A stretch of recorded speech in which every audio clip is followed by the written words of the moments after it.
Ever since I was 7 years old, I've always wanted to be a writer. I've always loved to write in my journal. I've always loved to write short stories. I remember my first short story was about a character named Viper. And since then, as I got older, in high school, my favorite class was English. And so it was natural that when I went to university, I ended up enrolling in a Bachelor of Arts with honors in English literature and history. I enrolled in this program thinking that I wanted to be a teacher, but like many graduates, we change our minds so many times. And as I eventually graduated, I realized that I didn't want to be a teacher. I loved writing, I loved research, but I didn't want to be a teacher. So I struggled with what I wanted to do next. And I think that struggle is something that a lot of new graduates can relate to. We sometimes enter these programs at 17 not even knowing what next steps we want to take in life, and then suddenly we have to make a decision of what we're going to do for the rest of our lives. So that struggle was very, very daunting to me, and it was during that time that I started writing a lot of poetry. Poetry about, the struggle, about feeling uncertain, about feeling not confident about myself, about feeling scared about the future.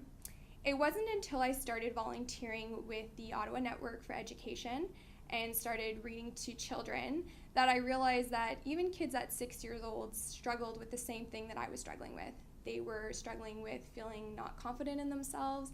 They were scared about what next steps to take in life. And so I went back to one of the poems I had written, and I decided to turn it into a children's book.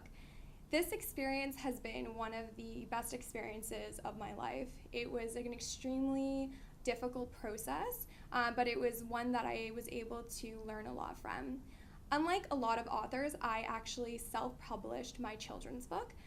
So I manage the complete publication from printing to delivery to marketing, you name it, I manage it.